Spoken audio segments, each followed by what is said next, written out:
Howdy, folks, and you're listening to the Speak Up podcast. It's episode 7, season 3, and we're going to take a deep dive into what is psychosis.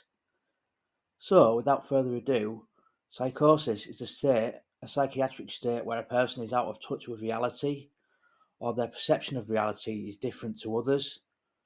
Obviously, when you experience this, it's very distressing and debilitating, and it can include things like delusions, believing things that aren't true, or having fixed false beliefs despite contrary evidence, seeing things and hearing things that aren't there.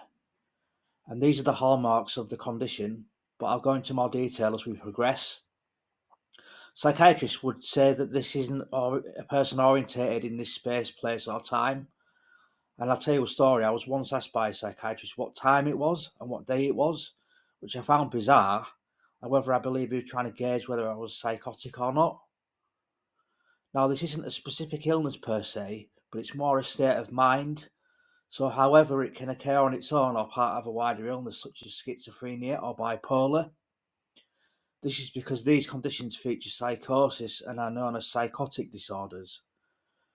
Now, being psychotic doesn't mean you're on a murderous rampage or anything like that. I know the label's not very helpful. Psychotic means that you're suffering from psychosis. So just to debunk that myth out there that people think someone's a psycho or the psychotic or whatever, it doesn't mean you're a psycho. It means you're suffering from psychosis, which is a genuine mental health state of mind. So, three main clusters of symptoms that you can suffer from with psychosis in general.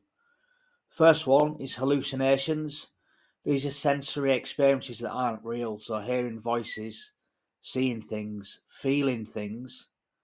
So, feeling vibrations, feeling like pins and needles are going through you, feeling electric shocks, just really bizarre things like that. Now, that doesn't mean to say that if you've got pins and needles that you're experiencing a hallucination. No, it doesn't mean that at all. However, it really depends on the context. And you can even get things such as tasting things, which can be delusions as well. Delusions, fixed false beliefs, or believing things that aren't true despite contrary evidence. So basically, despite people telling you that's not true, you believe it with full conviction. Thirdly, and finally, disordered thinking. So disrupted thinking or feelings, not being logical in your thinking, treating people with suspiciousness and paranoia, really severe paranoia.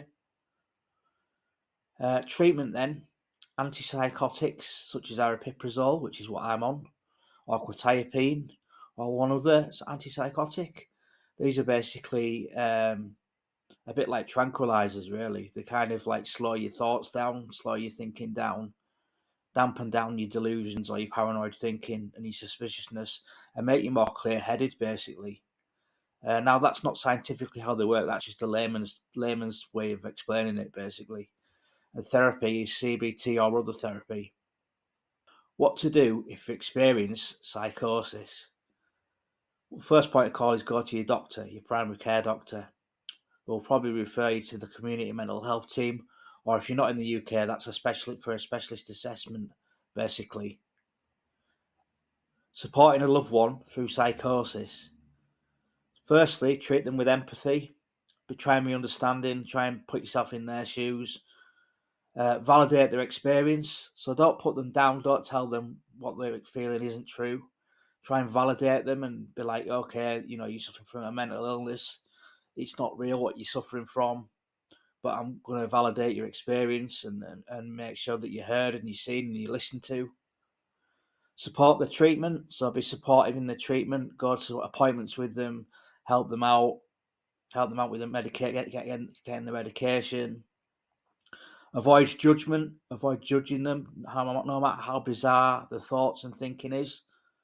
Try not to judge and use plain, simple language because oftentimes they are very confused, people with psychosis. So use simple, plain language, guys. And most importantly, stay calm and provide a safe space for them if they need it to vent or talk to you. Make yourself approachable and avoid confrontation if possible. I know it's hard sometimes with people that are really mentally unwell. It's really hard to avoid confrontation, especially when they're telling you that they believe something over and over again, and you're like hey, come on, it's not true, it's not real.